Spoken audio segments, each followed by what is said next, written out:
TJ Safety and Skills Advocate on air.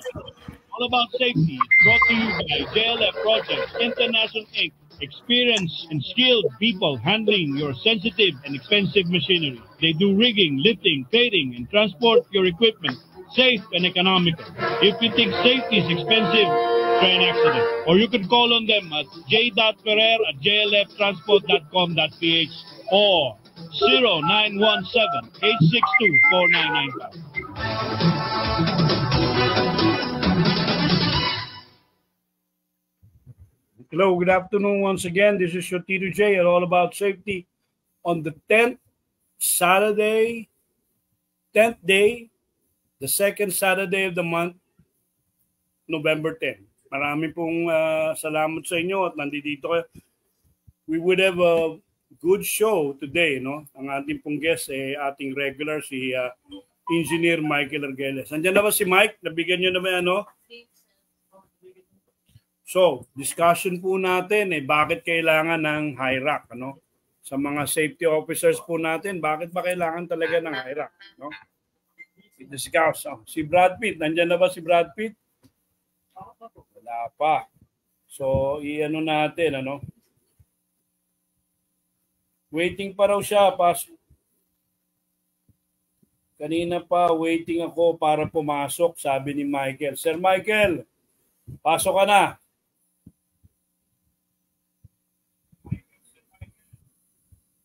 Sir Michael, pasok na.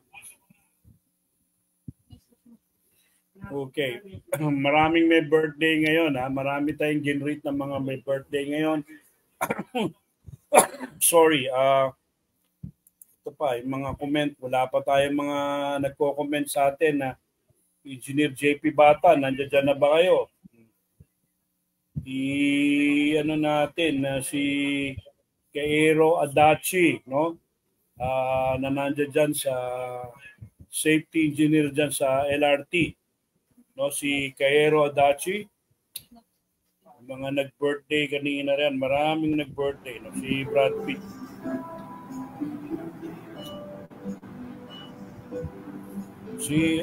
Ayan na, si Engineer Michael Argeles. Magandang hapon sa iyo, Sir Michael. Magandang hapon. Sir J, kamusta ka na? Ito, medyo minsan, alam mo naman, still working. At maraming salamat sa pag-unlak mo sa aming imbitasyon. At alam ko ang mga safety officer, mga safety practitioner at ibang mga consultant, maraming matututuhan. Kasi, tago nga pala, Sir Michael, nasa trabaho ka sa isang construction. Kamusta ba ang industriya ng construction? Naka-recover na ba? Most of the reputable construction company man, mukhang naka-recover na naman. Although, kagabi may mga kaklase akong naka-reunion. Mostly may kanya-kanyang company sa construction. Pare-parehas lang sila nung problema katulad sa AI. Hindi naman lahat na-claim nila nung panahon ng pandemic. So, of course, lahat halos may losses, pero unti-unting nakaka-recover naman. At saka, lalo na sa amin, sa EI, because of the government projects, mga 1 year lang namin naranasan yung yung slowdown ng construction 2022, boom na boom pa rin ng construction naman Okay, talagang una. Ngayon, sa construction kasi, sa mga ating mga nakikinig at mga safety officers, meron kaming tinatawag po na HIRAC, no? Ikaw nang bibigyan ko ng oportunidad. Sir Michael, ano ba ibig sabihin ng HIRAC? Kasi yan ang topic natin ngayon. Actually, ang HIRAC, nagsimula yan, matagal na yan. That was mga 90s pa lang may HIRAC na because of the OSAS 18,000 requirement. Yung ibig sabihin ng HIRAC, yung HIRAC, Hazard Identification, Risk Assessment, and Control. So, isa sa mga requirements yan ng Occupational Safety and Health Management System, na ni-required before ng voluntary certification ng OSAS 18001. So dating pinanganak yan 1998 eh. Pero prior to that, meron na rin kung tawagin risk assessment. Dahil do sa mga ISO 9001 mula noong 1986. So nababanggit na yan. Hanggang sa yung mga Hapon ni TPM. So nababanggit na yung mga risk assessment. Hanggang sa yun na nga, tuluyan ang pinakilala noong 1998 as HIRAC. Hanggang sa ngayon, nung nag-migrate tayo do sa ISO 45001 noong 2018. Kaya lalong na-required yan, nagkasabay siya do sa RA 11058, yung bagong batas natin sa safety, yung strengthening the occupational safety and health standard for establishment.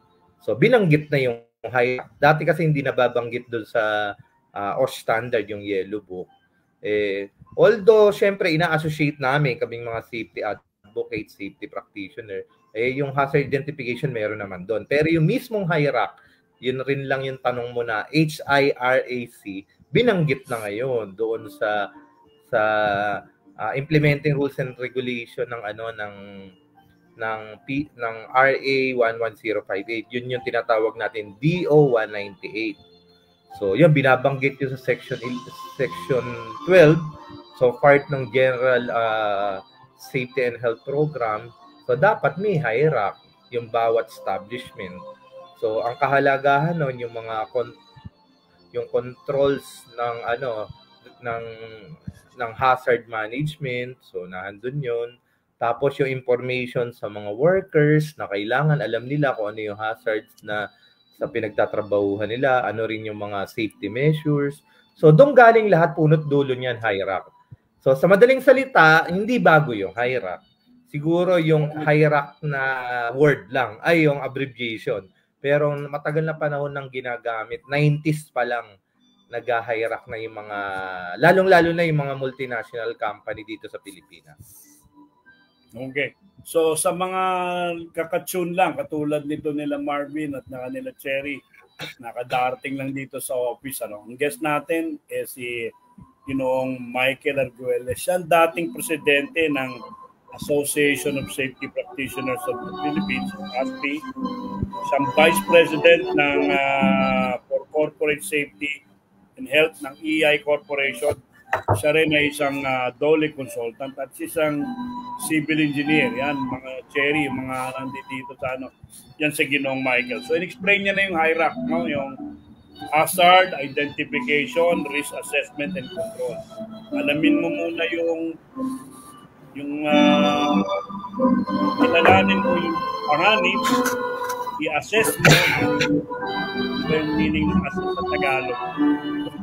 So, i-assess mo lang, tapos kontrolin natin. So, ngayon, susunod yung tanong, tayo na nga ni Sir Michael para dyan sa mga safety officer. Kaya natatanong ko ni Sir Michael, bakit kailangan ng mag-HIRAC muna bago magtrabaho?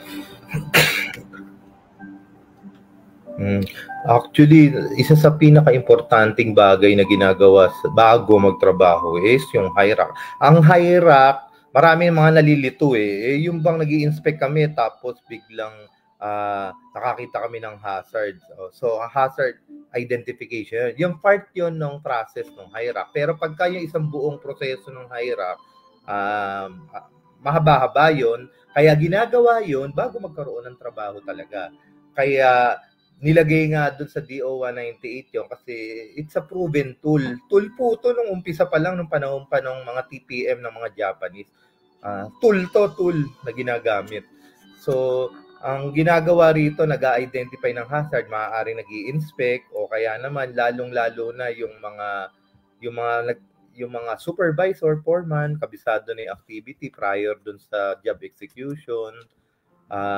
Na-identify na nila yung mga panganib, tapos ililista natin yon. Tapos sa pamamagitan ng mga panganib na yon, so i-input natin yon. Kamukha ngayon, dahil do sa ISO 45000, meron kaming database, may formula, i-input mo lang yung hazard, tapos i-encode mo lang yung associated regulation, procedure, controls.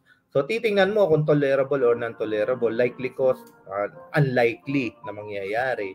So pag pumula siya, kailangan bukod doon sa existing controls, gawa ng programa para tuluyang hindi mangyari yung aksidente na potential doon sa in-identify mo na peligro o kaya yung delikado.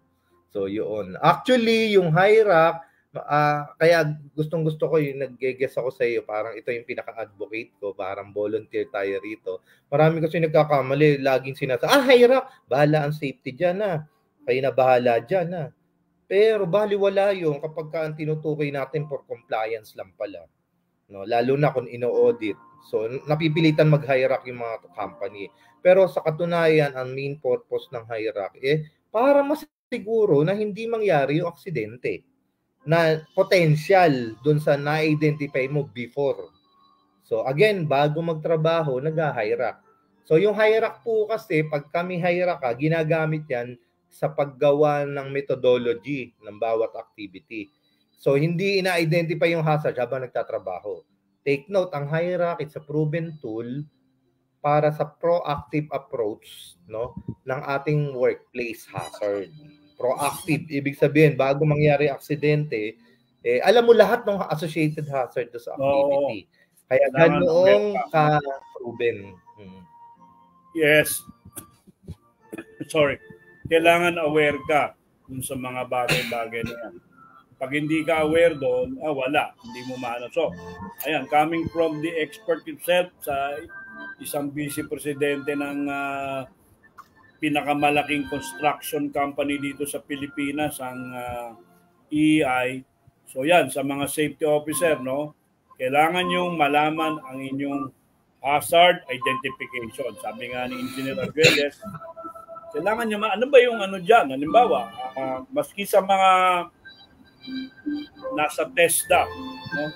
Manonood sa atin si Mangham, manonood sa atin si Sir Jeffrey Scalona na isa ring vlogger about safety, no? Nakikita natin dito na nanonood sila. At sa mga dyan na ayaw lang nanonood na safety officer, yung unang-una yan binanggit ni Sir Michael.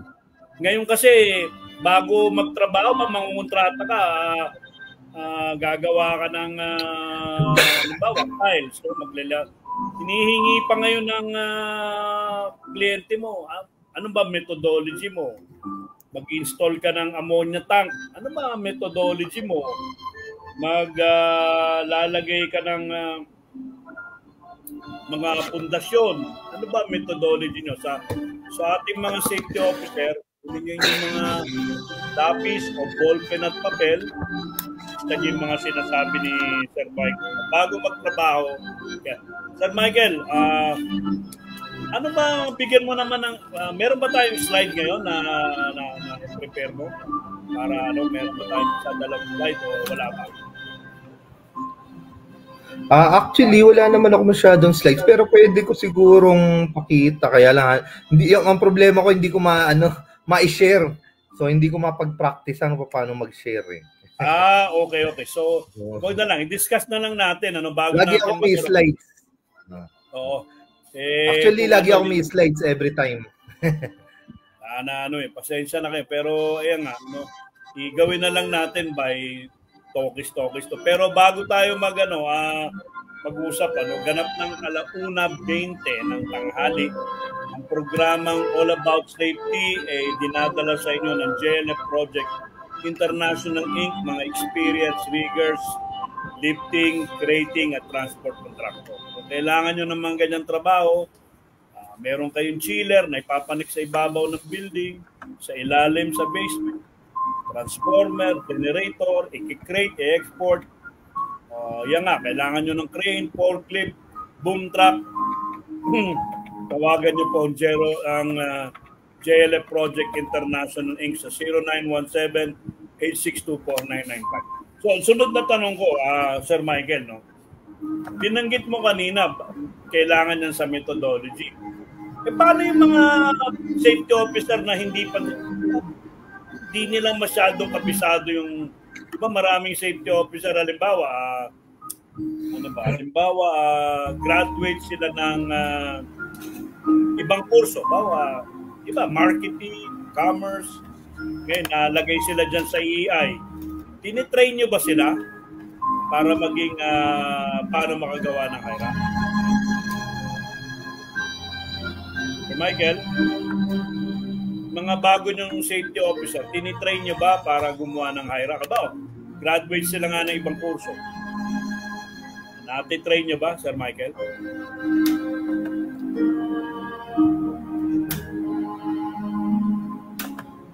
Parang na ano ba tayo na nawawala. Ayan. Ito mahirap nga sa virtual. Kaya type ko talagang babatiin ko lang si Mr. Paul Staples at saka si Engineer Rene Doria na hopefully nandiyan na sila sa California. Sila yung mga guest natin last week. No, si Engineer Rene Doria from Utah and Paul Staples from Hawaii. So Hawaii, no? Hindi Hawaii, Hawaii.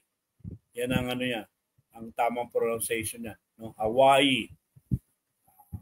At yung mga binabati ko yung mga nag-birthday din ngayong araw na to, November 11, At kahapon yung aking pinsan na si Napoleon Ferrer,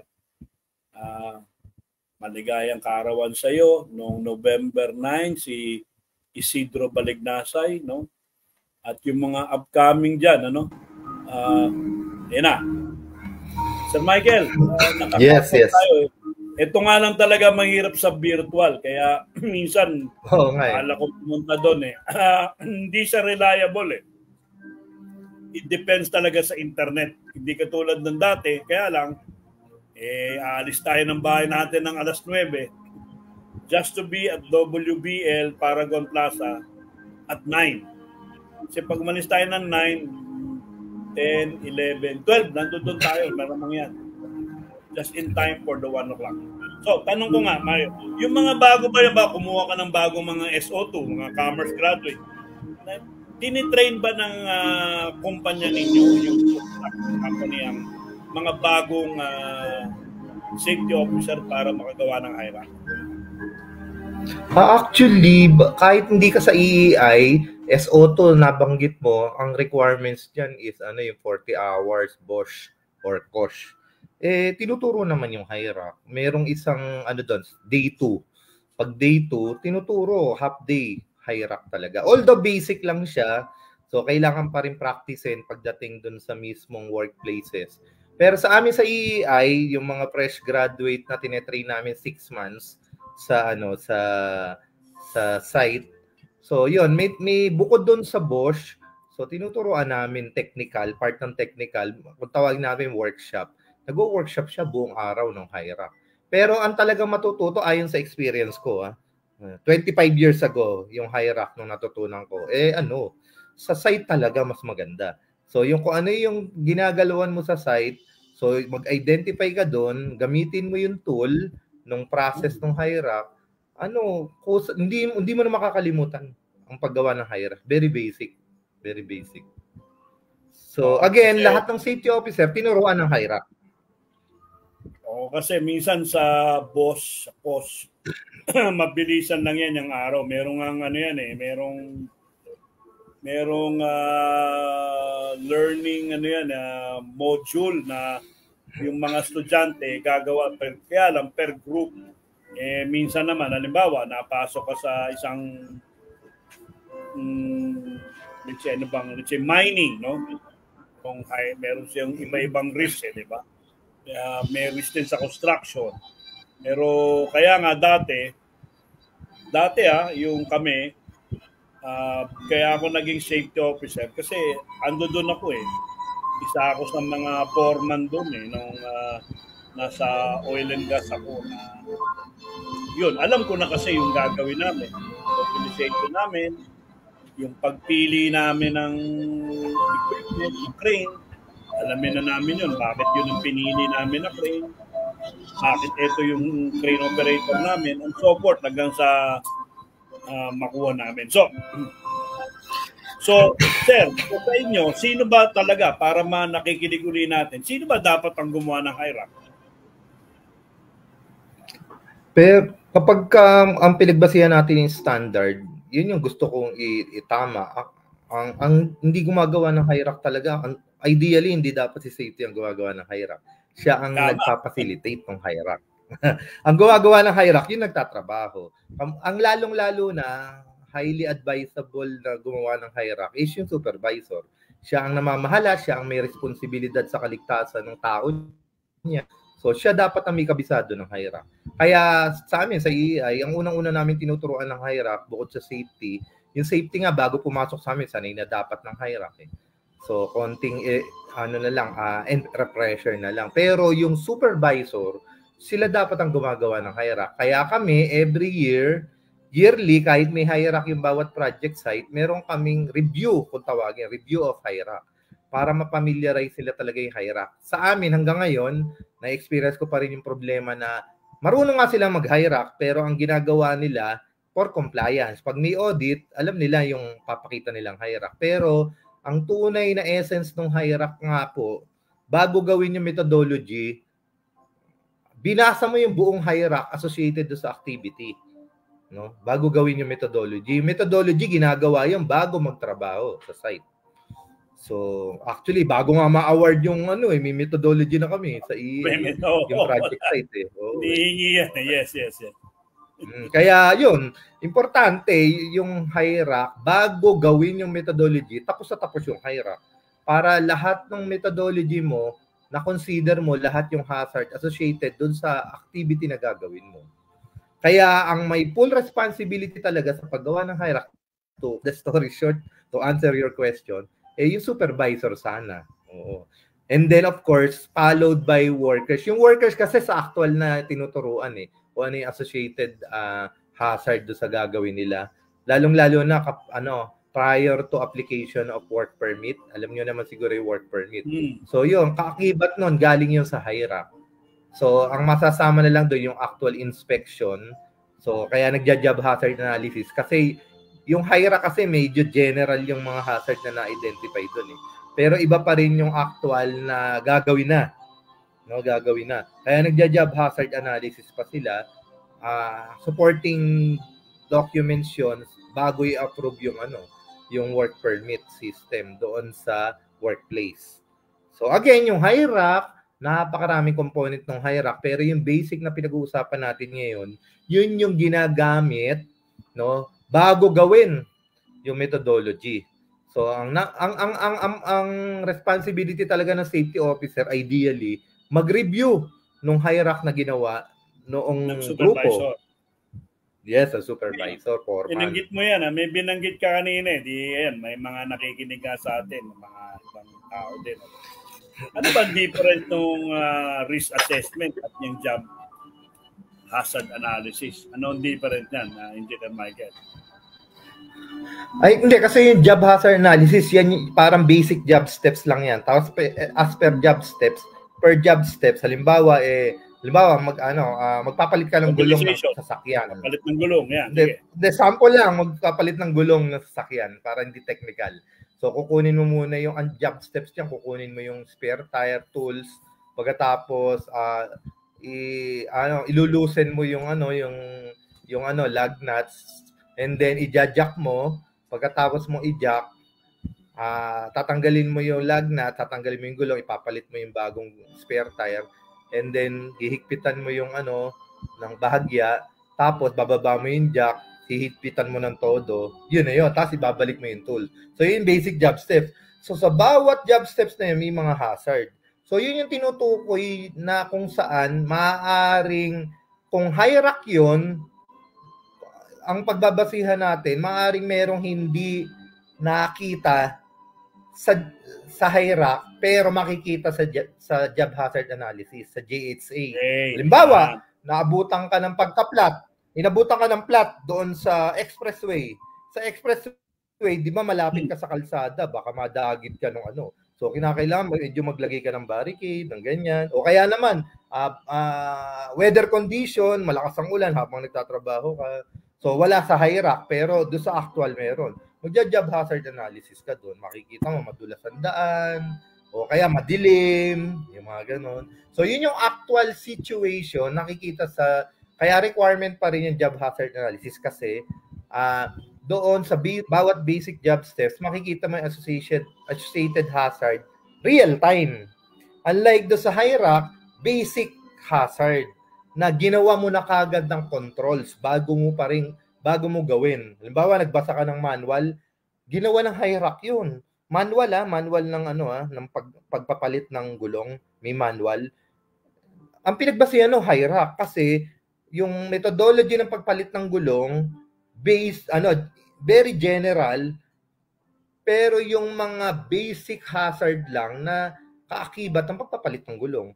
Pero yung current condition in real time maaaring hindi na-capture noon. Kaya importante pa rin job hazard analysis kasi basic job steps yon, hazard identification, recommendation bago gawin yung trabaho.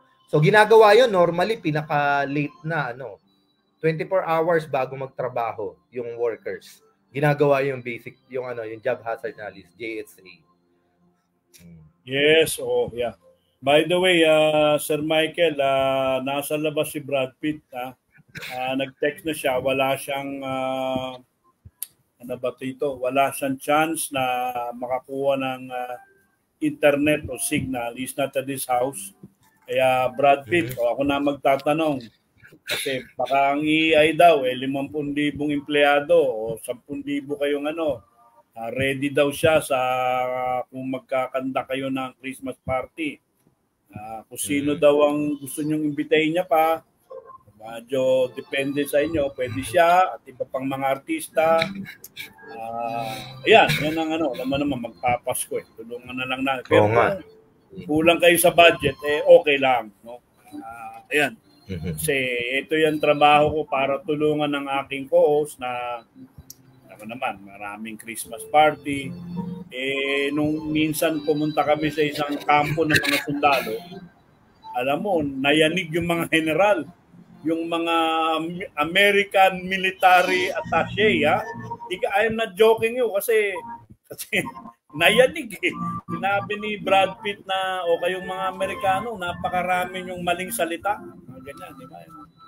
You are calling these people waiter, but they are not waiting, they are server. You are the one waiting because you're waiting for your food to be served.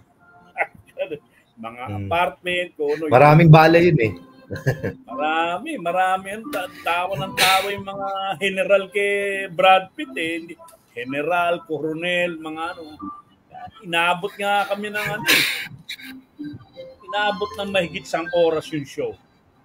Ganyan ka si Brad Pitt uuwi na may mga request pa kumanta pa sabi anong kanta ang gusto, sabi niya sa Amerikano, Amerikano, Beatles kumanta. So yung mga nakikinig din natin dyan kaila Sir Jeffrey para na lang yung mga nasa Dubai kailangan pamasahihan kami para if meron kayong mga Christmas party, nandito yung kaibigan na safety oriented, safety conscious, talagang magiging maayos kayo, di ba?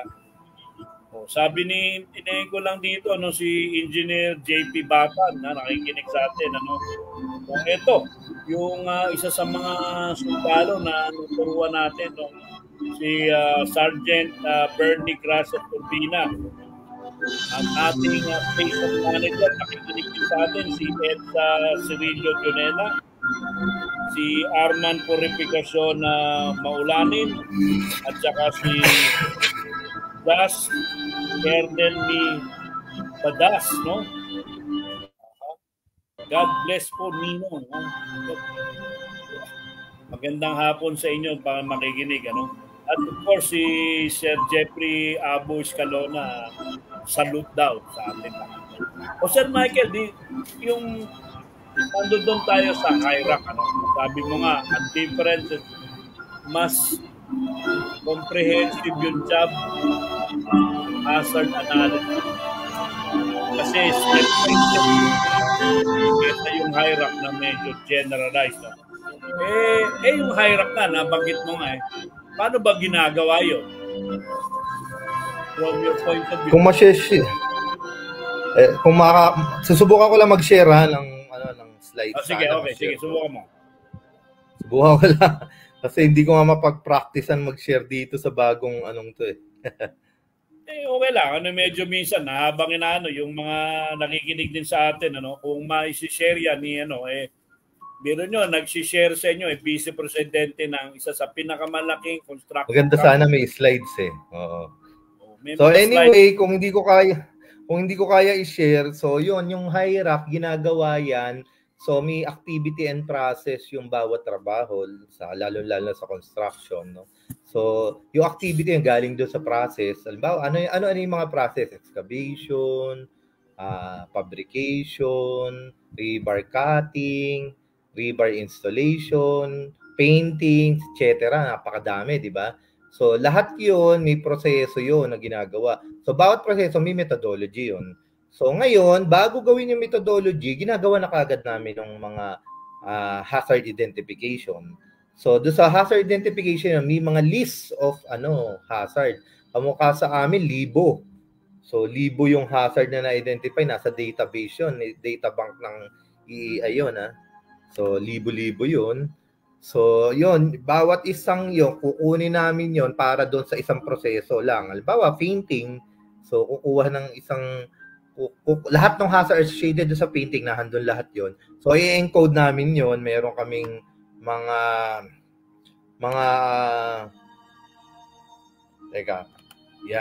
Meron kaming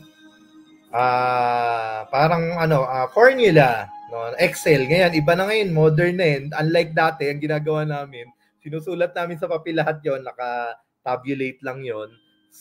So, yung proseso at saka yung area, sila forma ng bahala doon. Ngayon, tinutulungan lang namin safety para mapabilis. Kami nag-e-encode nung sinasabi nila. Kaya importante, may workshop.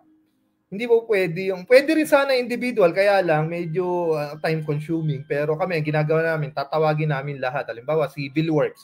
Lahat ng civil works talaga para ito yung buong hierarchy ng buong civil works. So, yun, ini-encode namin lahat ng kailangan namin para makumpleto yung isang linyang yon. Kasi pag in-encode namin lahat yon, at the end of the process, may lalabas na kulay. Mayroong kulay dilaw, kulay blue, kulay orange, saka kulay pula. So, yung pula, so medyo lalaktawan ko na, yung pula, yun yung ibig sabihin, kahit given na yung lahat ng controls nyo, or ibig sabihin, procedures. So, yung mga procedures kasi policy, under yan ng administrative controls, di ba? Di ba, alam nyo na yung hierarchy ng controls? Yes. Engineering, administrative, PPE, di ba? So, yun. So, yun, naka-encode lahat doon. Ibig sabihin, given na lahat ng controls, pero delikado pa rin yung na-identify mong hazard, kaya pula. So, dahil doon, sasalain namin lahat ng pumula doon. Halimbawa, 50 hazard ang na-identify sa isang process ng painting na yon. So, lahat ng pumula doon, mag-shortlist yun. Mula doon 50, maaaring 12 na lang, 12. Yung 12 yon, lalagyan na, mag-iisip kami ng programa. Maliban do sa procedure and policy sa work instruction, nilalagyan namin ng programa. Tapos may objective yon. Yun yung lagi namin binabantayan para hindi mangyari yung hazard. Kasi ibig sabihin, mataas yung probability niya na magka-aksidente given yung controls. So yun, ang importante doon sa hierarchy, makita mo yung pula. Kasi yung pula, maaaring may sablay yung mga procedures, policy, trainings, orientation, sablay. PPE, sablay. So, importante, yung pinakadelikado, nakuha mo. Ite-train mo ngayon yung tao, ipapaliwanag mo sa tao, yung 12 yun, para hindi mangyari. So, ganun ka basic po, yung hierarchy. Pero yung pula, yun yung pwedeng may malalang aksidente. Yun ang pinakatinitignan sa hierarchy, di ba? Yung pula, yun yung ibig sabihin 5 times 5, 25. Not necessarily sobrang lala. Pwede rin kasi yung dilaw malala rin eh. Pero confident tayo yung controls, given controls resources, kakayanin niya. Pero ito, dahil syempre hindi naman perfect yung hierarchy na ginawa mo last year. Yung hierarchy kasi proactive nga yun. Last year mo pa ginawa yun, yung HIRAC na yun. Yes. So, ibig sabihin, this year, naku, hindi ito na-capture. Maaaring nakaligtaan lang yun. Dito, maka-capture siya yung pumula. Kaya pumula yun kasi nga, nung nag-encode ka, nung mga kailangan doon sa formulang yon, kulang yung controls mo. Kaya pumula yan. O kaya naman, na-overlook mo. O kaya pwedeng si Dole, may bagong batas sa ventilation. Yung lalo na nagka-COVID, bago batas niya, yung DOT. Yung COVID. Yung COVID talaga. 124. Nabulata yung tayo ng COVID. Yung HIRAC ko doon dati sa ventilation, 2019 pa, wala pang COVID. Hihina ngayon. Mamumula. Kaya sa pamagitan, at least, ahead of time, masyadong beyond doon sa ginagawa natin, makakaisip tayo ng paraan para hindi mangyari yung hazard na na-identify mo. So, ganun ka-simple yung HIRAC. So, kasi yung HIRAC, pagka hindi mo ginawa yan, hindi ka mag-garantya na 100% safe yung mo. Di ba nasa batas natin? Kailangan 100% safe. Hindi mo pwede 90%, 80% safe yung workplace. Hindi dapat magtuloy yung trabaho kapag gano'n ang commitment mo. 70% lang kasi wala akong budget Hindi ko pa nabibili yung ibang mga equipment Bawal yun. Dapat stop work yun. Stop work. Ayan, sa mga uli, sa mga ginagawang relo ang ating programang All About Safety, ganap na pong 1:43. Yan po ang oras ngayon. At itong oras mong ito ay dala sa inyo ng JLF Project Training and Assessment Center. Kung meron kayo, Sir Mike, na alam ko meron naman kayo. Pero kung needed nyo pa ng training, needed nyo ng assessment, needed nyo po na yung mga purchasing nyo, operations, yung mga nasa ibang line, administrative people, pwede po ang JLF Project International, JLF Project Training and Assessment Center. Pumunta sa inyo dyan, mag-train sa overhead crane, mobile crane, roller crane, forklift, rigging. Tapos gusto nyong tumuloy pa, maging ma-assess kayo, magkaroon kayo ng national certificate, tawagan nyo po kami. Yan ang bago nating trabaho. Meron tayong panibagong kumpanya, Sir Michael, na ganyan Pero ulit, sa mga bagong tune-in lang, ang guest natin, ang Vice Presidente po for Corporate Safety and Health ng EI Corporation, walang iba kundi si Engineer Michael D. Argelles. Siya po ang dating presidente ng Association of Safety Practitioners of the Philippines o ASPI, at rin siya pong DOLE Accredited Occupational Safety Net Consultant. So, sir, ngayon, dami-dami natin binabanggit kanina tungkol na ano bang importance niyan? Bakit pa kung ikaw ay isang kumpanya, kung ikaw ay isang individual, na bakit ba kailangan yung HIRAC pa? Di ba pwedeng i-bypass ko na lang yan? Ang haba-haba gawin? Nung araw, marami nagba-bypass kasi bukod dalawa lang yon. Hindi alam o kaya ini-ignore. Pero requirements naman. Kaya lang ngayon, because of the DO 198, sinabi ko nga sa iyo, requirements, regulation, yung sa Section 12, part ng General Safety and Health Programs, yung HIRAC pang number 3, dapat meron ka na HIRAC. Pero maliban doon, ang pinakamahalaga sa lahat, ang dahilan kung bakit kailangan yung HIRAC, yun nga po, dahil nung araw pa, ang commitment natin, yung safety, kailangan 100% commitment. Bukod doon, yung accident dapat zero. Kasi matagal lang napatunayan, yung aksidente is highly preventable, 100% preventable. So, iba yung yung sinasabi nila yung disaster post-module. Pero ang tinutukoy dito is yung controlled environment natin, workplaces. Controlled environment yan So, 100% talaga accident is preventable. Yun ang dahilan ng HIRAC. Kasi sa tingin natin, at saka nung 90s nga, napatunayan, kapag ka may HIRAC, lumiliit yung chance na magka-aksidente. No? Kasi madaling magsalita ng zero accident eh. Pero nasaan yung pruweba mo na zero accident? 'Di ba? Pero ito yung hierarch, madaling magpruweba, oy, ito yung hierarch oh. Hindi mangyayari to kung gagawin lang to lahat, no? Lahat ng controls. At saka ang hierarch rin napakalaking bagay. Halimbawa, yung iba, hindi namin basta hindi mandatory requirement sa government regulation, hindi namin pinagbabawalan na magtipid ang construction. Hindi masama magtipid. Kaya lang, di nagtitipid ka, o i-assess mo muna nasaan yung hierarchy. Kasi hindi na po pwede yung estimation na, hindi, 28 years na ako nagtatrabaho, hindi naman ako nalalaglag eh. Pero siguro hindi naman ako malalaglag. Hindi mo pwede yung gano'n estimation. Actually, yung hierarch estimation pa rin yan eh. Pero at least, properly documented at saka dumaan sa proseso. May process. So, proven pa. So, napag-aralan na kahit sa ibang bansa. So, ganun ka-importante yung hierarch. Sa madaling salita, to cut the story short at saka to answer your question, 100% accident prevention, yun ang essence ng hierarch. Yun ha. Okay ha. Sa mga kung halimbawa may examination tayo, no? Hindi. Ang examination natin ay buhay, no? 100% kailangan ng hierarch because ang mga aksidente ay 100% preventable. Yun ang sinasabi ni Engineer Arguelles na hindi po pwede yung aksidente kasi wala namang may gusto nito di ba?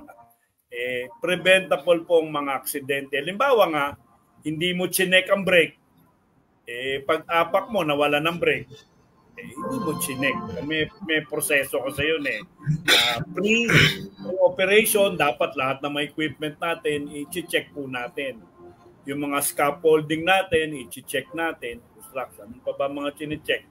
Ini-exercise din yung mga forklift, yung mga crane, yung kung ano-ano mga bagay, kailangan po yan. So, marami tayong natututuan ngayon kay Engineer Michael. Sinabi niya, ang lahat ng aksidente ay highly preventable. Meron sigurong hindi, katulad ng yung COVID, di ba? Hindi naman natin masasabing dumating yun, di ba? Pero we could control it some pag-wear ng face mask, no?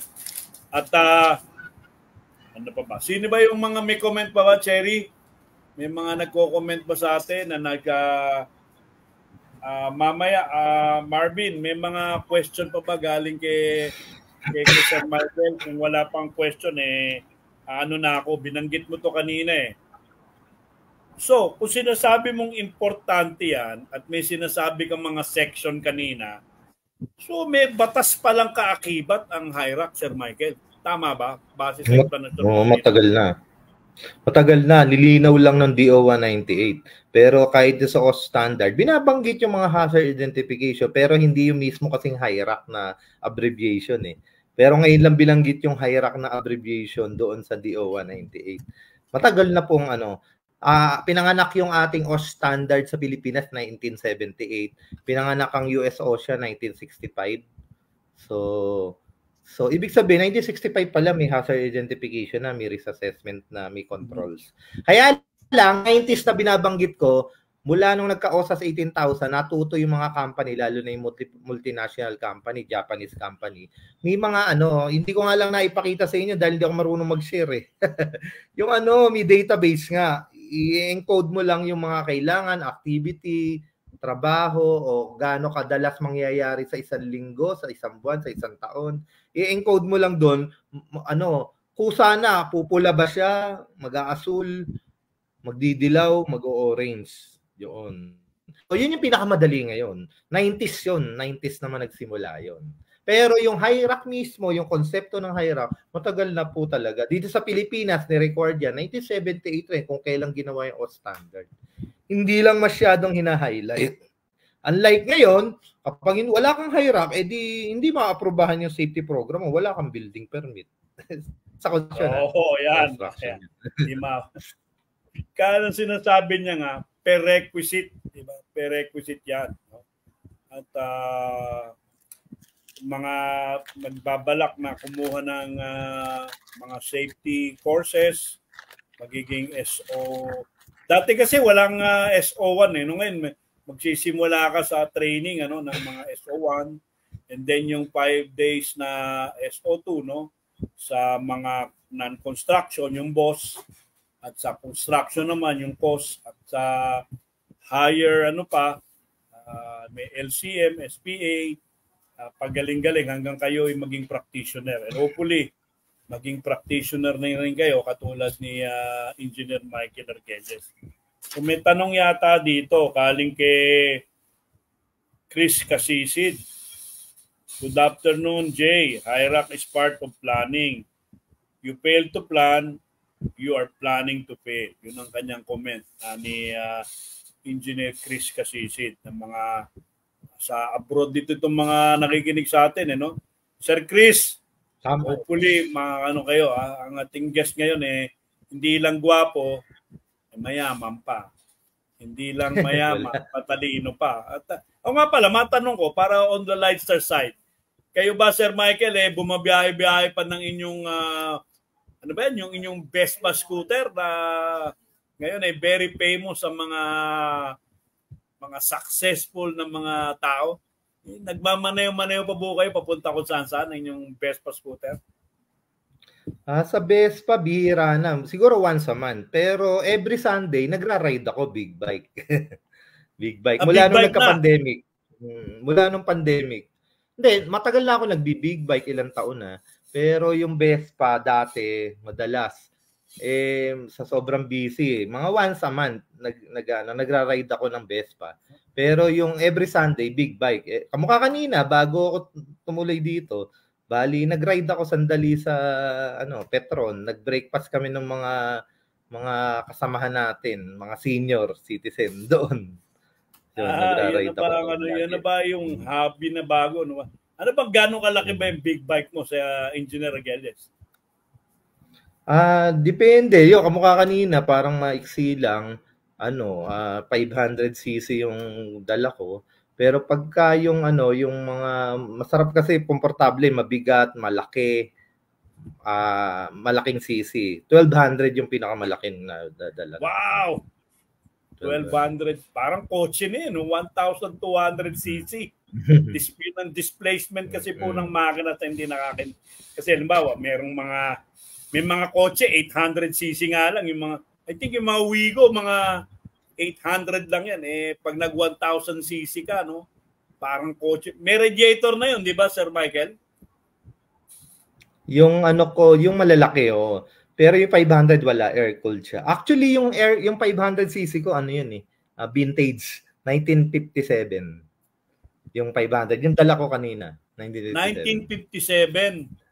Yung 500. Kaya 500 lang siya. Yung Harley Davidson o Triumph? BMW 1960 R50 BMW.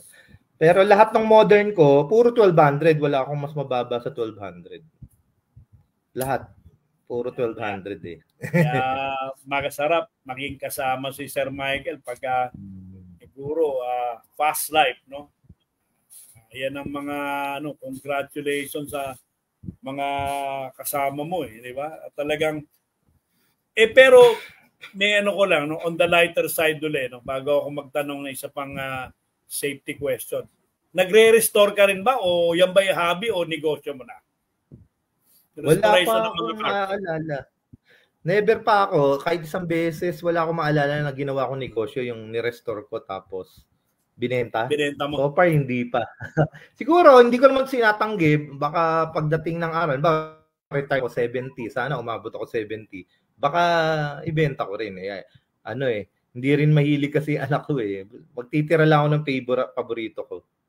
Yung paborito lang. Hirap yan Napakahirap niyang meron akong 1995 model lang siya nakita ko na patrol kasi may may shock yung upuan. Hindi pa nga tumatakbo Naghahanap pa ako ng mahirap humanap ng madali bang humanap ng mekaniko ngayon sa iyong mga hobby ganyan? Madali lang. Basta yung tama lang. Halimbawa, yung BMW na R50, yung mga 50s na yan, puro yun lang talaga ginagawa niya. Puro ganun lang. Doon mo dadalhin. Huwag kang magdadala doon sa pagpa-practicean yung motor mo, yun ang So yun ang maganda, nakaka-confident kapag puro yun lang talaga yung ginagawa niya, nire-restore niya. Pero ako hindi ako nagre-restore lahat kasi masyadong magastos kung lahat na lang i-restore mo. Basta ako masyado lang ako sa 50s, 1950s lang ako. Basta Vespa at saka big bike, puro 1950s lang talaga yung gusto ko i-restore para hindi masyado marami. Yan, so ayan po si Engineer Michael Argeles, isang enthusiast, no? Talagang yan ang kanyang hilig. Matanong ko lang, sir, sa safety, no? Ano ang pananaw nyo ngayon na limbawa na sinasabi nila napakarami ng mga, kasi ito iiba ko rin nakakausap ko, napakarami ng mga safety training organization at maraming safety training organization naman na libre ang kanilang mga serbisyo. From your being a consultant, is this a healthy thing na may mga STO na sumisingil ng 5,000, 3,000? Meron namang mga STO libre lang. Ano po ang pananaw niyo po doon? Actually, sa naaalala ko, ako kasi nung naging consultant 2007, naging practitioner 2001, 18 lang yung STO noon 18. Noong time na yun. Pero ngayon daw 100 plus yata. Wala akong exact na numbers.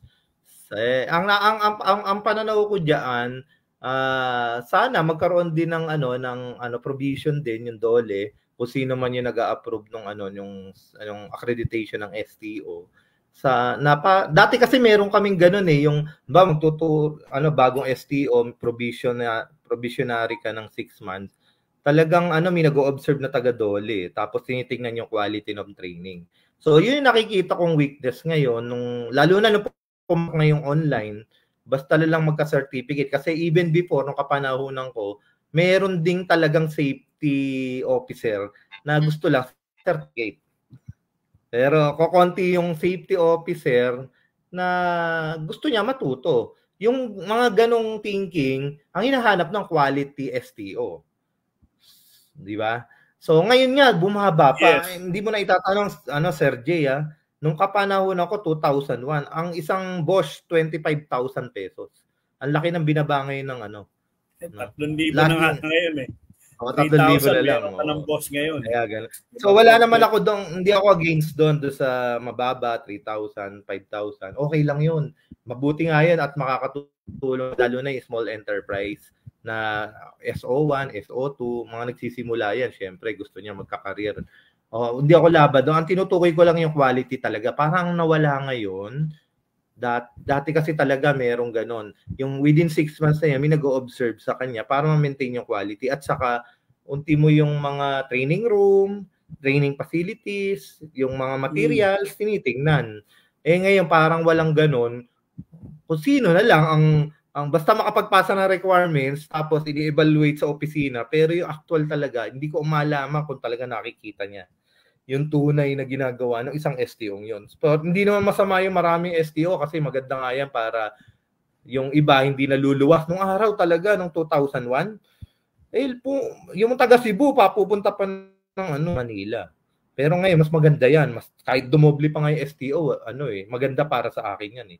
Kasi nga, ibig sabihin, kumakalat. Ang tinutukoy ko lang, sana nga ma-maintain talaga yung tunay na quality nung training. Kasi ang nakakalungkot, kaya nagti-3,000, kasi gusto lang magka-certificate. Dahil nga, talagang hanggang ngayon, even sa EI, sobrang in-demand yung safety. Makakapasok ka ng trabaho nang tapos ka ng Bosch. Di ba? So, nire-risk ng ibang company yun, nire-risk. Syempre, gusto niyan, ito, press 2 mali. Nawawala si Sir Michael. Yan nga, hirap talaga, nawala. Medyo humina yung signal, no? Ni Sir Michael. Na medyo nawawala ka pero yun nga yung binabanggit natin ngayon minsan na ito naman katulad din ng mga boss training na face-to-face, cost training na face-to-face, yan po ang disadvantage. Kaya ako rin medyo minsan bala ko talaga pumunta na ng stasyon. Kaya lang talagang very hectic, no? Sa mga gumagawa ng oras ang JLF project ng ginagawa nilang oras itong programa ng JLF, ganap na pong mag-alas 2 na ng hapon, no? Ito pong programang ito all about safety, produce po ng JLF Project International Inc. at JLF Project Training and Assessment Center. Ito pong dalawang ito ay nag-combine para po kayo mabigyan ng mga tamang knowledge, awareness, at magkaroon kayo din po ng tamang skill para po kayo ay magkahanap buhay. At yan ang JLF. Nangangailangan nga po ang JLF project ng mga partners po sa industriya, no? Mga nasa construction. Tinatawagan namin yung San Miguel Corporation, tinatawagan namin yung EI, tinatawagan namin yan para medyo minsan baka po pwede tayo minsan na makapag share, no, sa mga out of school youth, underprivileged, mga unemployed, underemployed, na sa ating kapangyarihan maging sila equipped with itong ating mga safety awareness, itong ating mga brains natin to magamit natin, ma-cultivate natin yung culture of safety, ma-cultivate natin yung tayo Pilipinas na tayo maging progressive tayo. Siguro kung marami tayong mga engineers, marami tayong mga accountants, marami tayong mga nakapagtapos, makagawa tayo ng sarili nating barko, magkaroon tayo ng mga shipyard, magkaroon tayo ng eroplano para napapatrolya po natin. Kasi yung pagiging malakas natin is a deterrent. At pag nagkaroon na yan, labor intensive tayo, dyan na po darating yung mga aksidente. At kung sa workplace natin, hindi natin ginagalang yung safety, bawa, kakain tayo, hagis natin yung papel, baka may madulas. O kaya merong magpo-forklift, ipaparada na lang kung saan-saan. Kung bawa, hindi walang gumagamit, hindi start kagad yung makina, hindi ni-start, anong mangyari? Masisira ang battery. So ayan na si Sir Michael. Sir Michael, okay lang yan talagang pero I could see on the screen, ilang minuto na lang tayo. Parting word, Sir Michael, para ngayong Sabado sa inyong mga tagahanga at sa inyong mga kasama at mahal sa buhay. Okay. So muli po bilang mga safety advocate kasama ni Sir J. Perer, kami po ay tumatawag sa bawat isang individual na nagpa-practice ng safety sa every workplace. Gawin po natin ang ating trabaho, lalong-lalo na yung ganitong ginagawa natin. Wag po tayo magsasawang na magturo, ipaalam, karapatan po ng bawat manggagawa na malaman ang mga peligro, delikado sa workplace. At wag tayong mawawala ng pasensya. Yan ang importante sa safety. Safety man, safety guy, pasensya. Kasi ako nagdaan din po ako dun sa mga 96 yun Tanda-tanda ako, nakikipag-away ako sa safety dahil requirements to regulation to, hindi na uso po ngayon yun Ang value more than a priority. Kasi pag priority po, more on compliance Pero pag value, yan po yung kultura ng safety. So yun yung isa sa mga gusto ko sanang ipaalam do sa mga butihing mga taga-subaybay ng iyong programa. I-value natin yung safety. Kaya tamang-tama po yung topic natin ngayon, yung HIRAC. So yung HIRAC po kasi isang mabisang paraan para gamitin, hindi lamang bilang requirements sa workplace, sa audit, sa DOLE, o kung sino mang LGU na inspector, no? So hindi po yun Kaya po natin ginagawa yung HIRAC para walang masaktan, walang madisgrasya, walang mamatay, no? Napakalaki nung kahalagahan at saka parte na ginagawa ng Hyrax sa workplace. Maraming Okay, salamat po. Sir Michael. At ina-blink na tayo no? Papatayan na tayo. So, ito po si Jay Pera nagsasabi sa inyong smile and be safe. Salamat po. See you next Saturday, Sir Michael. Pasensya na po at magandang hapon po. Thank you po. Bye-bye po.